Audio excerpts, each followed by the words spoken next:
السلام علیکم ویورز، ہمارے چینل پر خوش آمدید۔ روز کی طرح آج پھر وہ نیند میں ڈر کر اٹھ گیا۔ میں نے کروٹ بدل کر اسے دیکھا تو وہ سر ہاتھوں میں تھامے بیٹھا ہوا تھا۔ اس کا چہرہ پسینے میں شرابور تھا، حالانکہ اے سی فل سپیڈ سے چل رہا تھا۔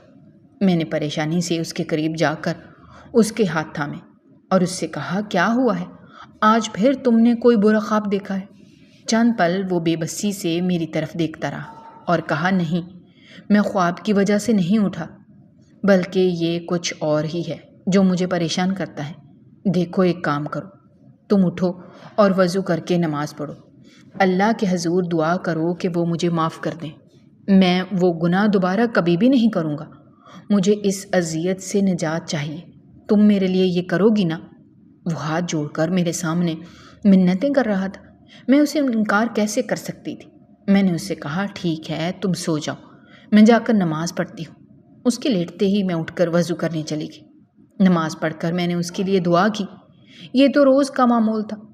وہ آدھی رات کو اٹھتا اور مجھ سے نماز پڑھ کر دعا مانگنے کو کہتا۔ اس کی بات مان کر میں اس کے لیے دعا کرتی۔ نہ جانے وہ کس گناہ کی معافی مانگنے کو کہتا تھا۔ میں نے کئی بار اس سے یہ بات پوچھنی چاہی، لیکن مجھ میں ہمت ہی نہیں ہوئی۔ مجھے لگا کہ کچھ عرصے بعد وہ بالکل ٹھیک ہو جائے گا، لیکن ہر گزرتے دن کے ساتھ اس کی حالت خراب ہوتی جا رہی تھی۔ شادی کی پہلی رات سے لے کر اب تک لگاتار یہی ہو رہا تھا۔ شروع میں تو میں کچھ بھی سمجھ نہیں پا رہی تھی، نہ ہی وہ مجھے کچھ بتاتا تھا۔ پھر اس نے مجھ سے کہنا شروع کیا کہ تم نماز پڑھ کر میرے لیے اللہ کے حضور معافی مانگا کرو۔ اس کی بات مان کر میں نے ایسا ہی کرنا شروع کر دیا۔ وہ لوگوں سے زیادہ بات چیت نہیں کرتا تھا اور نہ ہی گھلتا ملتا تھا۔ خاندان میں بھی کسی کے گھر میں نہیں جاتا تھا۔ جب بھی کوئی تقریب ہوتی یا پھر عید کا موقع آتا تو وہ اکیلے گھر میں رک جاتا، لیکن ہم سب کے ساتھ کسی کے گھر نہیں جاتا تھا۔ گھر میں مہمان آتے تو ان سے سلام دعا کر کے اپنے کمرے میں بند ہو جاتا۔ اس کے ایسے رویے کی وجہ سے گھر میں سب لوگ پریشان تھے اور کہتے تھے کہ نہ جانے اسے اچانک کیا ہو گیا ہے، پہلے تو یہ ایسا نہیں تھا۔ اکثر ہی میری ساس کہتی کہ تمہارے شوہر کو شاید کسی کی نظر لگ گئی ہے، اپنی شادی میں اتنا خوبصورت تو لگ رہا تھا۔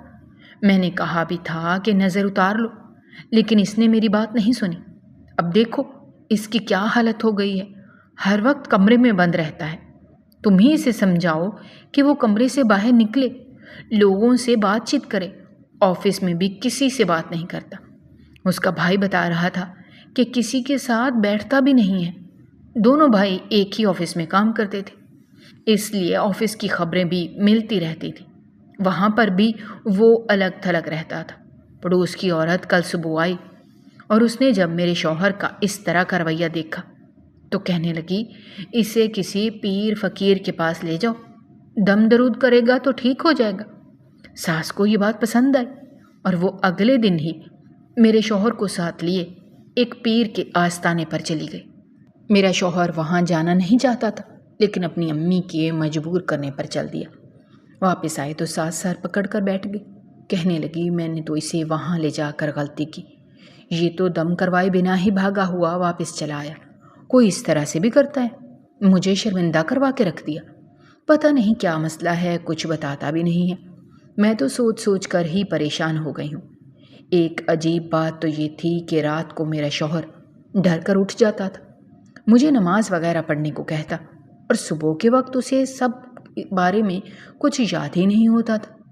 جب میں اس سے پوچھتی کہ کس گناہ کی معافی کے لیے آدھی رات کو تم اٹھتے ہو اور مجھ سے نماز پڑھنے کو کہتے ہو، کم سے کم اتنا تو بتا دو، تو وہ حیران ہو کر کہتا، کون سا گناہ؟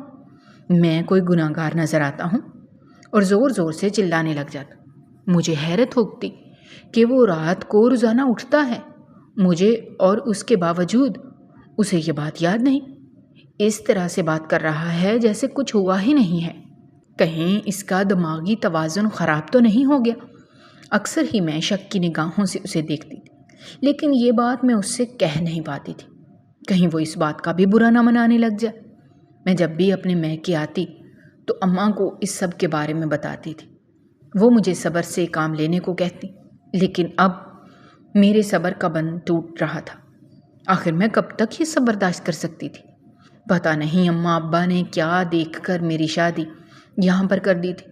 ویسے دکھنے میں تو یہ لوگ بہت ہی اچھے اور سلجھے ہوئے لگ رہے تھے، اور اب تک ایسا کچھ بھی نہیں کیا تھا جس سے مجھے لگتا کہ میرا خراب جگہ رشتہ ہو گیا ہے، مگر صرف میرا شوہر تھا جو مصیبت بن رہا تھا، جس کی وجہ سے میں روزانہ پریشانی کا شکار ہوتی تھی، ٹھیک سے سو بھی نہیں پاتی تھی، حالانکہ مجھے سونے کی بہت زیادہ عادت تھی۔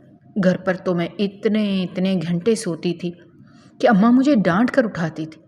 ہم لوگ جوائنٹ فیملی میں رہتے تھے اور اپنے تمام کزنز کے ساتھ میں بہت اچھے سے رہ رہی تھی۔ ہم ساتھ میں کالج وغیرہ جاتے، ہم سب کزنز کی آپس میں بہت اچھی بنتی تھی۔ ہر وقت ہمارے گھر میں گہما گہمی رہتی تھی اور کسی تقریب کا سا سما رہتا تھا۔ میں نے BA کے بعد پڑھائی کرنا چھوڑ دی تھی۔ دراصل مجھے پڑھنے کا اتنا شوق نہیں تھا۔ گھر کے کاموں میں اماں کا ہاتھ بٹاتی تھی، لیکن صبح دیر تک سونے کی عادت تھی۔ میری اس عادت سے اماں سخت پریشان تھی۔ اکثر مجھ سے کہتی کہ تم سسرال جا کر کیا کرو گی؟ وہاں پر اتنی دیر تک سوؤ گی تو سب لوگ تمہیں باتیں سنائیں گے۔ اس طرح کے نخرے وہاں جا کر نہیں کر سکو گی، اس لیے جلدی اٹھنے کی عادت ڈال لو۔ لیکن میری دادی ہمیشہ کہتی کہ کیوں بیچاری بچی کو تم ڈانٹتی رہتی ہو؟ اگر وہ سونا چاہتی ہے تو اسے سونے دو نا۔ دادی ہمیشہ ہر چیز میں میری سائڈ لیتی تھی۔ وہ مجھ سے بہت زیادہ پیار کرتی تھی۔ میری شادی سے 2 سال پہلے ہی ان کی وفات ہو گئی تھی۔ ان کی وفات کے بعد گھر جیسے بالکل سونا سونا سا ہو گیا تھا۔ وہ تھیں تو ہر وقت گھر میں رونق لگی رہتی تھی۔ ان کی وفات کے کچھ عرصے بعد اماں نے میرے لیے رشتے ڈھونڈنا شروع کر دی۔ اماں کا کہنا تھا کہ پڑھائی تو تم کافی عرصے پہلے ہی چھوڑ چکی ہو، اب تمہیں ساری عمر گھر تو نہیں بٹھا سکتے، ہم تمہاری شادی کرنے کا سوچ رہے ہیں۔ رشتے والی کو بلوا کر انہوں نے کہا کہ ہمیں اچھے رشتے دکھاؤ۔ ان میں سے اماں کو ایک رشتہ پسند آیا تو انہیں ملنے کے لیے ہاں کر دی۔ وہ لوگ رشتہ دیکھنے ہمارے گھر آئے تو اماں اور ابا اور باقی گھر والوں کو بہت زیادہ پسند آئے۔ لڑکا بھی سب کو اچھا لگ رہا تھا اور یوں ہم سب کی رضامندی سے یہ رشتہ طے ہو گیا۔ ہم ان لوگوں کے بارے میں زیادہ کچھ بھی نہیں جانتے تھے۔ انہوں نے جہیز وغیرہ کی بھی کوئی ڈیمانڈ نہیں کی تھی۔ یہ بات سب کو بہت زیادہ اچھی لگی۔ سب نے یہی طے کیا کہ سادگی سے شادی کر دی جائے گی۔ اس وقت میری ساس سب کے سامنے بہت ہی اچھے سے پیش آ رہی تھی۔ انہوں نے کہا کہ ہمیں جلد سے جلد شادی کرنی ہے۔ میرے اماں ابا اتنی جلدی نہیں کرنا چاہتے تھے، لیکن ان کے کہنے پر انہوں نے میری شادی کی تاریخ جلدی رکھ دی۔ یوں آنا فانا میری شادی ہو گئی۔ میں رخصت ہو کر اس گھر میں آئی۔ باقی سب تو ٹھیک تھا سوائے میرے شوہر کے رویے کے۔ میری ساس مجھ سے بہت ہی اچھے سے پیش آتی تھی، میرے ساتھ گھر کے کام کاج بھی کرواتی تھی، لیکن مجھے کبھی کبھی یوں لگتا تھا کہ جیسے وہ لوگ مجھ سے کچھ چھپا رہے ہیں۔ اکثر ہی گھر میں آنے والے رشتہ دار ساس سے سرگوشیوں میں کچھ بات کر رہے ہوتے، جیسے ہی میں آتی تو فوراً سے خاموش ہو جاتے۔ میں نے زیادہ کوریدنا مناسب نہیں سمجھا، شاید ان لوگوں کا کوئی خاندانی مسئلہ ہوگا، اس لیے نظر انداز کر دیا کہ اگر وہ لوگ بہتر سمجھیں گے تو مجھے خود ہی بتا دیں گے، ورنہ مجھے ان کے معاملات میں دخل اندازی کرنے کی کوئی ضرورت نہیں ہے۔ رشتے بہت ہی نازک ہوتے ہیں، اس لیے ہر چیز کو بہت ہی سوچ سمجھ کر کرنا پڑتا ہے۔ شروع میں تو میں اپنے شوہر کے اس عجیب و غریب رویے کو سمجھنے کی کوشش میں ہلکان ہوتی رہی، لیکن جب میرا صبر جواب دینے لگا تو میں نے ایک دن اپنے گھر آ کر اپنی امی کو سب کچھ بتا دیا۔ میری امی مجھے آگے سے تسلی دینے لگی اور کہنے لگیں کوئی بات نہیں، تم ایڈجسٹ کرنا سیکھ لو گی، لیکن یہ چیز مجھے ذہنی طور پر اتنا پریشان کرتی تھی کہ میں چاہ کر بھی اسے نظر انداز نہیں کر پاتی تھی۔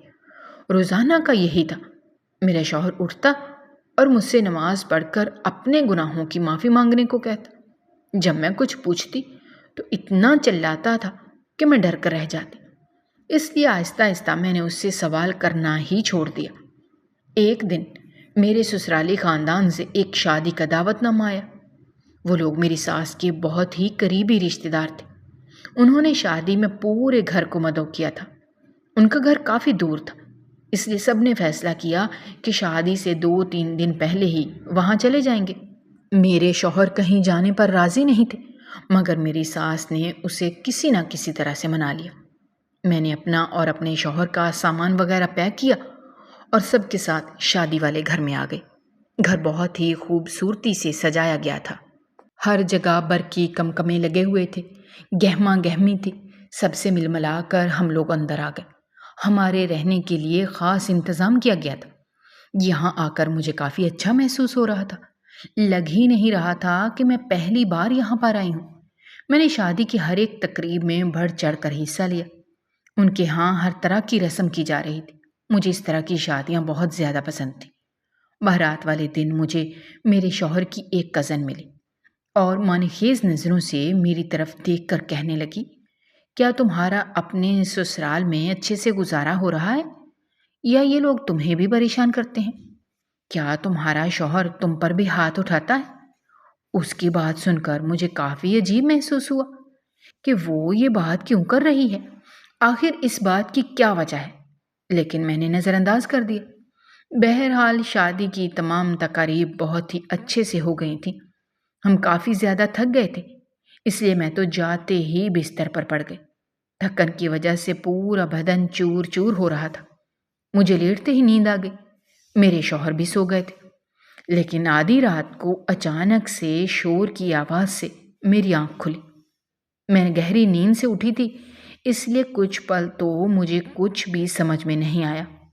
پھر جب میں نے ادھر ادھر دیکھا تو میرے شوہر کمرے میں موجود نہیں تھے اور آوازیں انہی کی آ رہی تھیں۔ میں بھاگتے ہوئے کمرے سے باہر نکلی تو دیکھا کہ وہ سامنے ہی کھڑے زور زور سے چلا رہے تھے۔ ان کی چیخوں کی آوازیں سن کر سب اٹھ گئے تھے۔ آدھی رات کا وقت ہو رہا تھا اور وہ پاگلوں کی طرح چلا رہا تھا، یعنی ایک بار پھر سے وہی سب۔ میں نے ایک گہری سانس لے کر سب کی طرف دیکھا۔ اس کا ایسا رویہ دیکھ کر میں سب کے سامنے شرمندہ ہو کر رہ گئی تھی۔ سب عجیب عجیب نظروں سے اسے ہی دیکھ رہے تھے۔ میں بھاگی بھاگی اپنے شوہر کے پاس آئی اور اس سے کہا، یہ آپ کیا کر رہے ہیں؟ آدھی رات کا وقت ہے اور آپ یہاں کیوں گھوم رہے ہیں اور اس طرح کی حرکتیں کیوں کر رہے ہیں؟ آپ کی وجہ سے سب لوگ نیند سے اٹھ گئے ہیں۔ چلیں میرے ساتھ اندر چلیں۔ میں لوگوں سے معافی مانگتی انہیں اندر لے آئی۔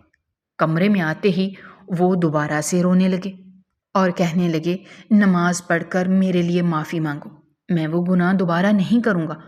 اب میں تنگ آ گئی تھی۔ میں نے زور سے چلا کر ان سے کہا، آخر ایسا گناہ کیوں ہر وقت مجھے پریشان کرتے ہیں؟ آخر بتاؤ گے کہ ایسا کون سا گناہ ہے جس کے لیے تم مجھ سے معافی منگواتے ہو؟ خود کیوں نہیں معافی مانگ لیتے؟ آج پہلی بار میں نے اپنا ضبط یوں کھو دیا تھا۔ مجھے غصے میں دیکھ کر وہ چلانے لگا اور بولا، تم ہوتی کون ہو مجھ سے سوال کرنے والی؟ جتنا کہا ہے اتنا کرو، جاؤ جا کر نماز پڑھو اور اللہ سے دعا کرو۔ یہ کہہ کر وہ کروٹ بدل کر لیٹ گیا اور میں سر پکڑ کر بیٹھ گئی۔ آخر میں اس انسان کا کیا کروں؟ اسی وقت میری ساس کمرے کے دروازے پر آئی۔ اس نے دستک دی اور مجھے باہر بلایا۔ کہنے لگی، کیا ہوا بیٹا، وہ سو گیا ہے؟ میں نے اپنی ساس سے کہا، دیکھیں روزانہ یہی سب ہوتا ہے، اب میں تھک چکی ہوں، آخر کیا وجہ ہے جو اس طرح سے برتاؤ کرتا ہے؟ ساس بولی، میں خود بھی نہیں جانتی، تمہارے سامنے ہے، ہم سب بھی کتنا پریشان ہیں۔ کئی بار تو میں اسے پیروں فقیروں کے پاس لے کر گئی ہوں، لیکن وہ وہاں سے بھی بھاگ کر آ جاتا ہے۔ کوئی بچہ تو ہے نہیں کہ میں اسے قابو کر لوں۔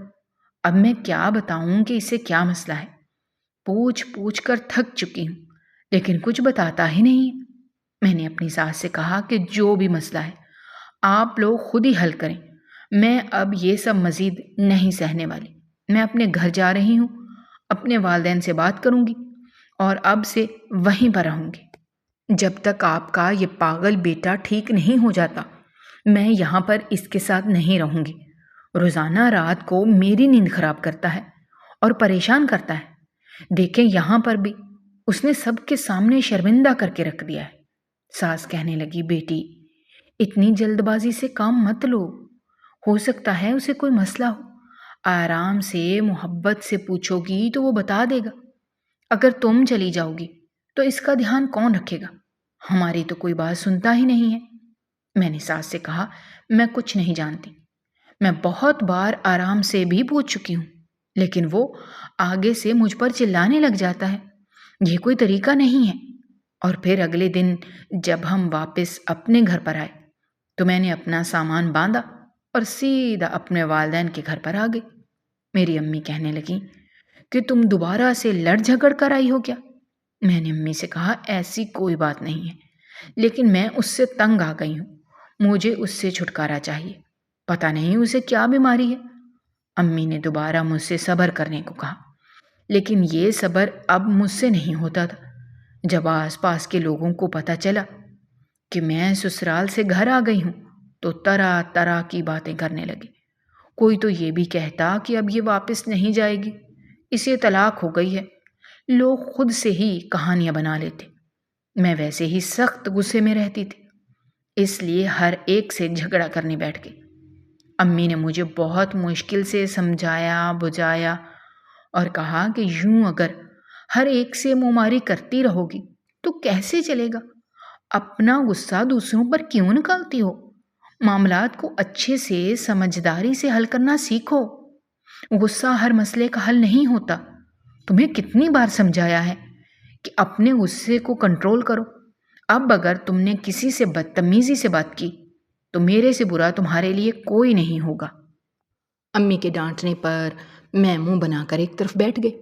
مجھے لگا کہ سب جان بوجھ کر بس مجھے ہی پریشرائز کر رہے ہیں، میری حالت کو سمجھنے کی کوشش نہیں کر رہے۔ میں ایک نیم پاگل انسان کے ساتھ زندگی گزار رہی ہوں۔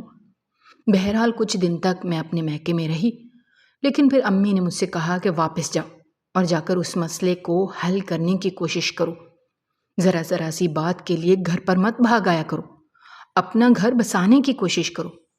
امی کے کہنے پر میں واپس آ گئی، لیکن پھر دوبارہ سے وہی سب شروع ہو گیا۔ کبھی کبھی یوں لگتا تھا کہ نہ جانے میں کہاں پر پھنس گئی ہوں۔ ایک دن میں نے فیصلہ کیا اور سوچا کہ اب کی بار اگر میرے شوہر نے ایسا کچھ بھی کیا تو میں اسے سیدھا پاگلوں کے ہسپتال لے جاؤں گی، وہیں جا کر اس کا باقاعدہ علاج کرواؤں گی تاکہ اس میں کچھ بہتری تو آئے۔ مجھے کوئی کچھ بھی کہے، میں اسے ہر حال میں لے کر جاؤں گی۔ میں نے فیصلہ کر لیا تھا، اب بس اس فیصلے پر عمل درآمد کرنا باقی تھا۔ اگلے ہفتے ہی میں صبح سویرے اٹھی اور اپنی ساس کو بنا بتائے شوہر سے کہا کہ ہمیں کہیں جانا ہے، میرے ساتھ جلدی جلدی پہنچیں۔ وہ کہنے لگے، آخر تم اتنی صبح صبح کہاں جانا چاہتی ہو؟ میں نے اسے کچھ بھی نہیں بتایا، بس اسے اپنے ساتھ لے کر آ گئی۔ جب میں ہسپتال کے باہر اتری تو شوہر کہنے لگا، یہ کس جگہ لے آئی ہو؟ ہسپتال میں کیا کام ہے؟ تمہاری طبیعت تو ٹھیک ہے؟ میں نے اسے کہا، تم میرے ساتھ اندر چلو تو میں بتاتی ہوں۔ ریسیپشن پر جا کر میں نے جب اپنے شوہر کا نام لکھوایا تو وہ بہت حیران ہو گیا اور کہنے لگا، آخر تم مجھے کیوں ہسپتال میں لائی ہو؟ مجھے تو کوئی بیماری بھی نہیں ہے، تو آخر یہاں آنے کا مقصد کیا ہے؟ میں نے اپنے شوہر سے کہا، تم نیم پاگل ہو اور تمہیں اس بات کا احساس ہے ہی نہیں کہ تمہاری وجہ سے میری زندگی مشکلات کا شکار ہے۔ جب تک تم ٹھیک نہیں ہوگے میری زندگی میں سکون نہیں آئے گا، اس لیے میں تمہیں یہاں پر لائی ہوں، اور اب خاموشی سے تم اپنا علاج کرواؤ، ورنہ میں گھر چھوڑ کر اور تمہیں چھوڑ کر ہمیشہ کے لیے چلی جاؤں گی۔ میری بات سن کر وہ خاموشی سے بیٹھ گیا۔ کافی دیر انتظار کرنے کے بعد ہمارا نمبر آیا۔ میں اپنے شوہر کو ساتھ لیے اندر چلی آئی۔ ڈاکٹر نے جیسے ہی میرے شوہر کو دیکھا تو ایک دم غصے سے اپنی جگہ سے اٹھ کر کھڑی ہو گئی۔ مجھ سے کہنے لگی کہ اس آدمی کو تم یہاں کیوں لے کر آئی ہو؟ میں حیرت سے اپنے شوہر کو دیکھ رہی تھی۔ میں نے اس ڈاکٹر سے کہا، یہ تو میرے شوہر ہیں اور میں انہیں یہاں پر علاج کے لیے لائی ہوں، کیا آپ انہیں پہلے سے جانتی ہیں؟ مجھے حیرت کا شکار دیکھ کر وہ کہنے لگی، ہاں میں اسے پہلے سے جانتی ہوں، میں کیا اسے تو ہم سب لوگ جانتے ہیں۔ اس نے جو کیا تھا اس کے بعد تو ہم اس کی شکل تک نہیں دیکھنا چاہتے۔ اسے تو بھیانک سے بھیانک سزا ملنی چاہیے تھی، لیکن یہ تو مزے سے گھوم رہا ہے، اس جیسے لوگ تو جینے کے قابل بھی نہیں۔ ڈاکٹر کے چہرے پر بہت زیادہ غصہ تھا، میں کچھ بھی سمجھ نہیں پا رہی تھی۔ میں نے دیکھا کہ میرے شوہر اس ڈاکٹر کو دیکھ کر گھبرا گئے تھے۔ یقیناً کچھ تو ایسا تھا جو غلط ہوا تھا، اور اس سب کی وجہ سے میرا شوہر تھا۔ میں کچھ بھی سمجھ نہیں پا رہی تھی۔ تبھی ڈاکٹر نے میرا ہاتھ پکڑا اور مجھ سے کہا، آؤ میں تمہیں اس کی اصل حقیقت دکھاتی ہوں۔ یہ کہہ کر وہ مجھے اپنے ساتھ لیے ایک ایمرجنسی روم میں آ گئی۔ مجھے کافی حیرت ہوئی کہ وہ مجھے اس ایمرجنسی روم میں کیوں لے کر آئی ہیں۔ آخر یہاں پر ایسا کیا ہے جس کا واسطہ میرے شوہر سے ہے؟ اس نے ایمرجنسی روم میں داخل ہو کر دروازہ بند کر دیا۔ وہاں بہت سے مریض تھے۔ وہ مجھے ایک طرف لے گئی اور کہا، یہ دیکھو۔ سامنے ہی ایک لڑکی لیٹی ہوئی تھی۔ اس کا آدھا چہرہ جلا ہوا تھا۔ ایک دم سے میں پیچھے ہٹ گئی۔ ڈاکٹر نے مجھ سے کہا، پیچھے کیوں ہٹ رہی ہو؟ آگے آؤ، دیکھو یہ سب کچھ تمہارے شوہر کی وجہ سے ہی ہوا ہے۔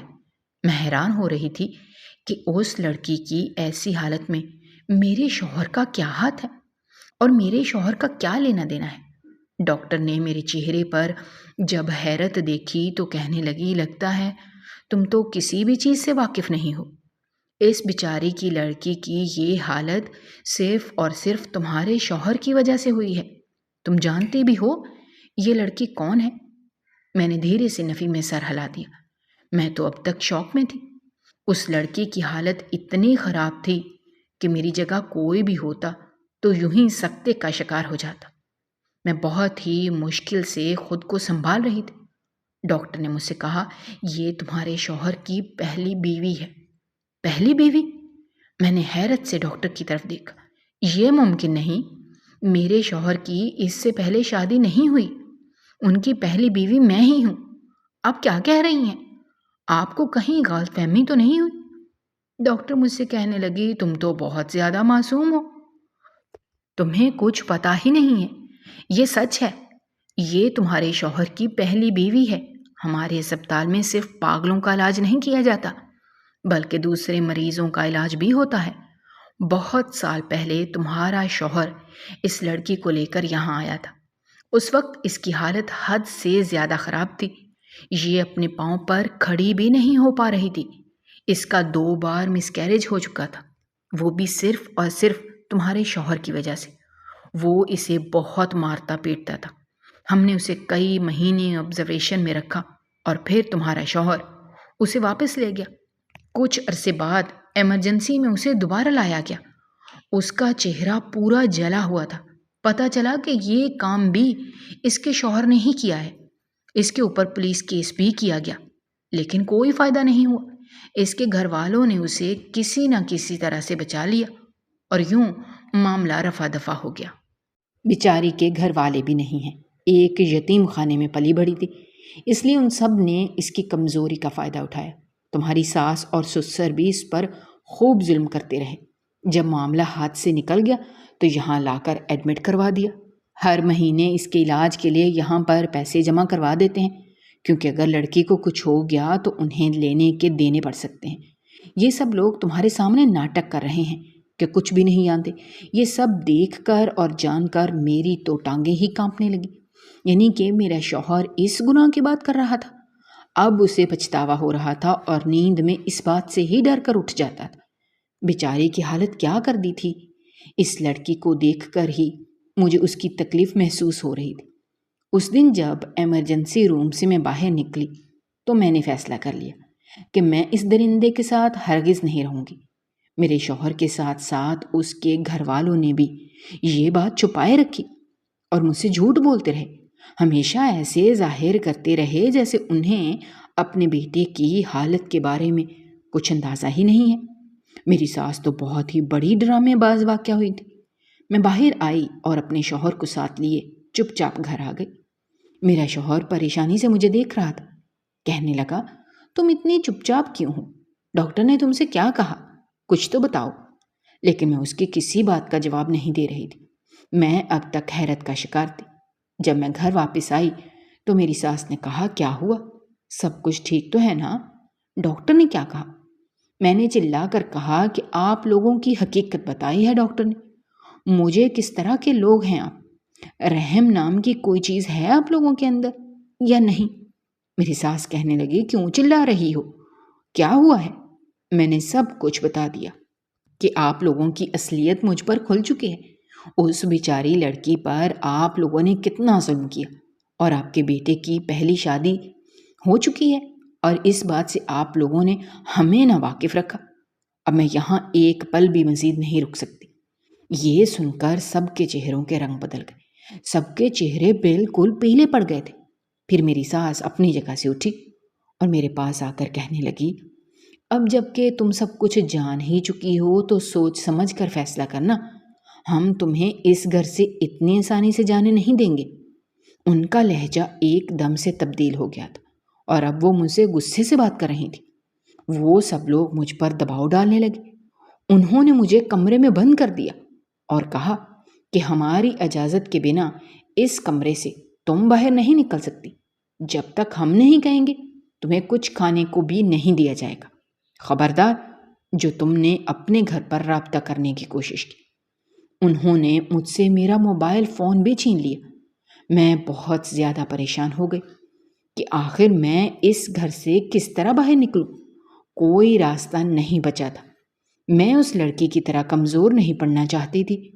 اس کے آگے پیچھے تو کوئی بھی نہیں تھا جو اس کا ساتھ دیتا، لیکن میرے ساتھ تو میرے گھر والے تھے نا۔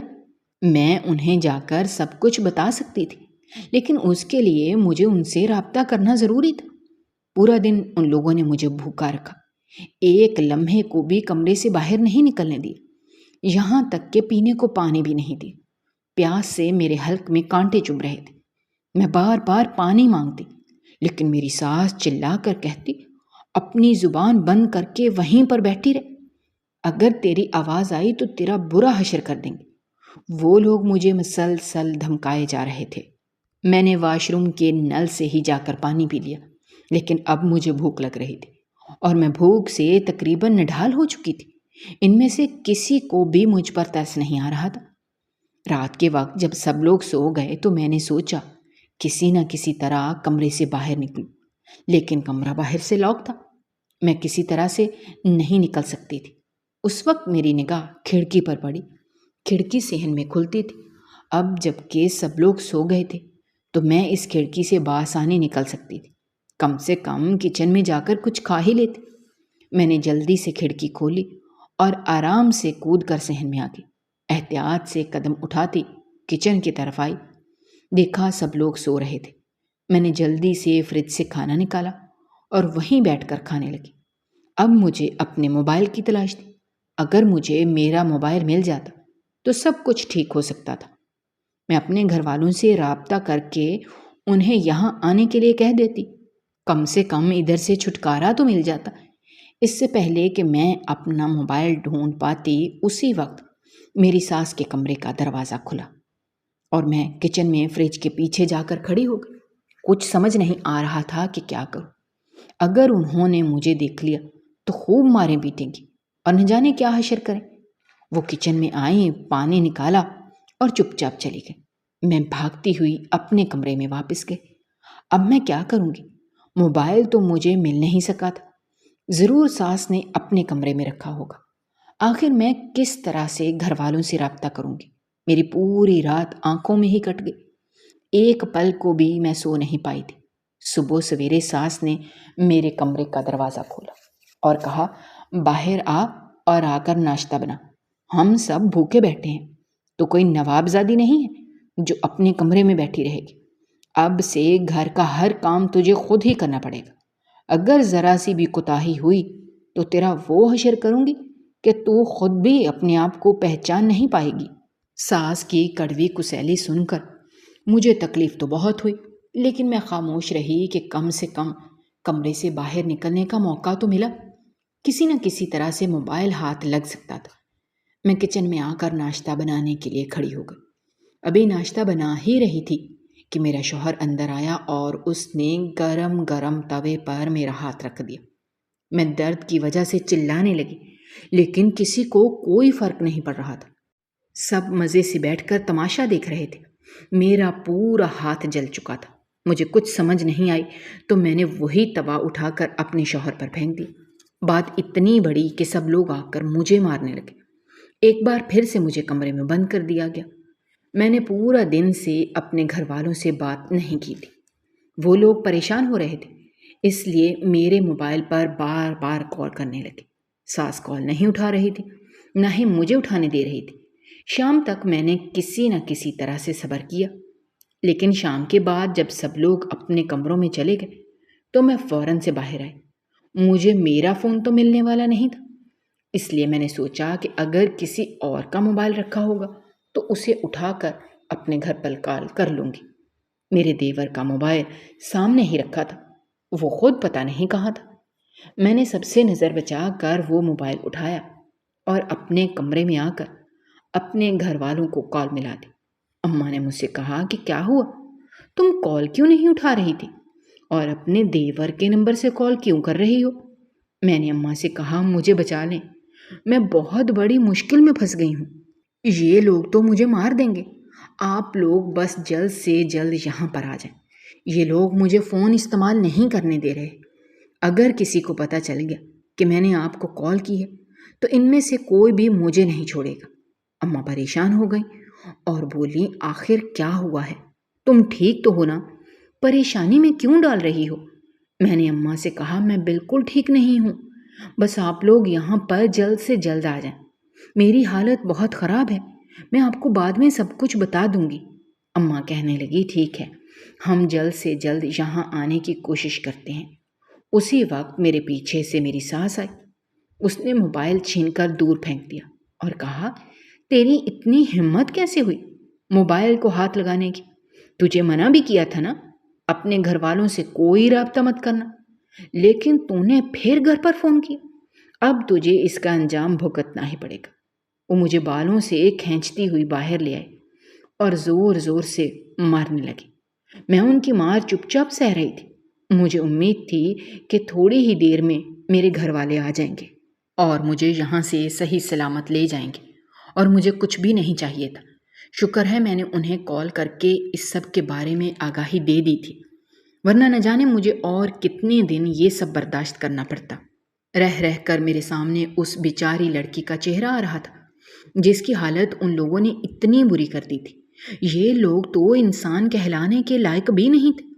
میں نے بہت سے لوگوں سے اور بہت سی لڑکیوں سے یہ بات سن رکھی تھی کہ ان کے سسرال والے ان پر ظلم کرتے ہیں، لیکن کبھی سوچا نہیں تھا کہ یہ سب میرے ساتھ بھی ہوگا۔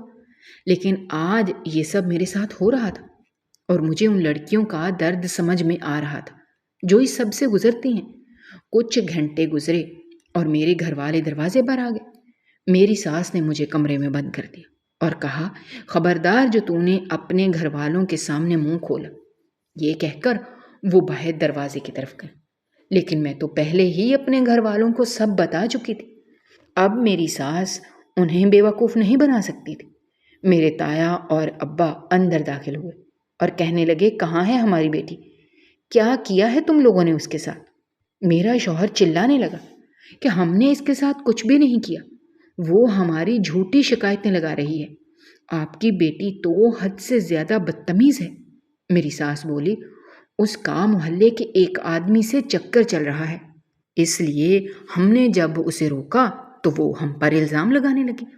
میرے ابا غصے سے کہنے لگے میری بیٹی پر اس طرح کے الزامات لگاتے آپ لوگوں کو شرم نہیں آتی؟ میری اماں بھی ساتھ آئی تھی، وہ فوراً سے میرے کمرے میں آئیں اور جب مجھے دیکھا تو کہنے لگی میری بیٹی کی کیا حالت کی ہے؟ میں بھاگ کر اماں کے گلے لگ کر رونے لگ گئی۔ ابا نے کہا بیٹا تم گھبراؤ مت، ہم تمہیں یہاں سے لے جائیں گے، لیکن میری ساس نے آگے بڑھ کر میرا بازو پکڑ لیا اور کہا کہ یہ یہاں سے کہیں بھی نہیں جائے گی، یہ ہمارے گھر کی بہو ہے، اس طرح سے تم لوگ اسے نہیں لے کر جا سکتے۔ لیکن میری امی نے ان سب سے کہا کہ آپ نے میری بیٹی پر بہت زیادہ ظلم کیے ہیں، اب اور ہم یہ سب نہیں ہونے دیں گے۔ ہم لوگوں سے جھوٹ بھی بولا، سب کچھ پتہ چل گیا ہے ہمیں، اتنے دن سے ہماری بیٹی کو کمرے میں بند رکھا تھا، وہ ہم سے کسی طرح کا رابطہ نہ کر سکے اور حقیقت سے ہمیں آگاہ نہ کر پائے۔ ہمیں پتہ ہوتا کہ آپ ہماری بیٹی سے ایسا سلوک کریں گے تو آپ کے گھر میں اسے بیاہتے ہی نہیں۔ ہماری بیٹی ہم پر بوجھ نہیں ہے، ہم اسے اپنے ساتھ لے جا رہے ہیں۔ پھر تایا اور ابا زبردستی ہی صحیح لیکن مجھے وہاں سے لے کر آ گئے۔ میں نے شکر کا سانس لیا کہ اس جہنم سے میں آزاد ہو گئی ہوں۔ وہ سب کے سب مجھے نیند پاگل لگتے تھے۔ دوسروں کو تکلیف پہنچا کر انہیں بہت زیادہ سکون ملتا تھا۔ گھر آ کر میں اپنے کمرے میں بند ہو گئی، کسی سے کوئی بات نہیں کی، حالانکہ امی مجھے کئی بار بلاتی رہیں، لیکن میں نے کوئی جواب نہیں دیا۔ میں اکیلے رہنا چاہتی تھی۔ پوری رات میں روتی رہی۔ اگلی صبح اٹھی تو سب لوگ میرے لیے پریشان تھے۔ میں نے ان سب کو تسلی دی کہ میں اب بالکل ٹھیک ہوں۔ میں نے سب کو ساری بات بتا دی، اور یہ بھی کہ وہ پہلے سے شادی شدہ تھا اور اپنی پہلی بیوی کے ساتھ بھی اس نے بہت برا سلوک کیا۔ وہ بیچاری ہسپتال میں بہت بری حالت میں ہے۔ یہ سب سن کر ابا نے کہا کہ اب تمہیں وہاں جانے کی ضرورت نہیں ہے، ہم تمہیں کورٹ کے ذریعے خلا دلوا دیں گے۔ بہت ظلم کر لیے انہوں نے تم پر۔ ہم نے اتنے پیار سے تمہیں پالا پوسا اور اتنے مان سے تمہیں رخصت کیا تھا، ہمیں کیا پتا تھا کہ وہ لوگ یہ سب کریں گے۔ باقی سب تو ٹھیک تھا، لیکن مجھے اس لڑکی کی فکر ستائے جا رہے تھے۔ کہیں اب وہ لوگ اسے گھر واپس لا کر اس کے ساتھ ظلم نہ کریں۔ مجھے سب سے پہلے اس لڑکی کو جا کر دیکھنا تھا۔ میں نے اپنی امی ابا سے اجازت لی اور ہسپتال آ کر اس ڈاکٹر سے بات چیت کی اور کہا کہ میں اس لڑکی سے ملنا چاہتی ہوں۔ جب میں اس لڑکی کے پاس گئی اور اس سے بات کرنے کی کوشش کی تو وہ بیچاری بول بھی نہیں پا رہی تھی۔ ڈاکٹر نے مجھے بتایا کہ وہ شدید ترین تکلیف میں مبتلا ہے۔ اس کا آدھا چہرہ جھلسا ہوا تھا۔ وہ جب بات کرنے کی کوشش کرتی تو اسے کھچاؤ کی وجہ سے شدید درد ہوتا اور کوشش کے باوجود وہ کچھ بول نہیں پاتی تھی۔ اسے کھانے کے لیے بھی بہت ہی نرم غذائیں دی جاتی تھیں جنہیں وہ بآسانی نگل سکے۔ وہ ڈاکٹر اچھی تھی اس لیے اس کا دھیان رکھ رہی تھی، ورنہ میرے سسرال والوں سے تو اس سب کی امید نہیں تھی۔ وہ اچھے سے اس کا خیال رکھیں گے۔ میں روزانہ اس کے پاس ہسپتال میں آنے لگی۔ ایک دن میری ساس ہمارے گھر آئی اور اس نے خوب ہنگامہ کیا اور کہا کہ ہماری بہو کو واپس بھجواؤ۔ میں اسے لیے بنا یہاں سے بالکل نہیں جاؤں گی۔ میرے گھر والوں نے سختی سے ان سے بات کی اور کہا کہ اگر اب دوبارہ ہمارے گھر آ کر ہنگامہ کیا، ہماری بیٹی کو پریشان کرنے کی کوشش کی تو ہم پولیس میں جا کر تمہاری شکایت کریں گے۔ اس وقت تو وہ وہاں سے غصہ کرتی ہوئی چلی گئی، لیکن میں ڈر کر رہ گئی کہ دوبارہ وہ آ کر ہنگامہ نہ کریں۔ محلے والے بھی باتیں بنا رہے تھے۔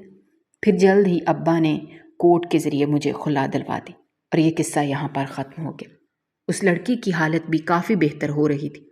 میرا ارادہ تھا کہ جب وہ ٹھیک ہو جائے تو اسے اپنے گھر پر لے آ، کیونکہ اس کا دکھ میں بہت ہی قریب سے محسوس کر پا رہی تھی اور اس کا اس دنیا میں کوئی بھی نہیں تھا۔ میں نے اپنے اماں ابا سے بھی اس بارے میں بات کر لی تھی اور وہ سب لوگ بھی راضی تھے۔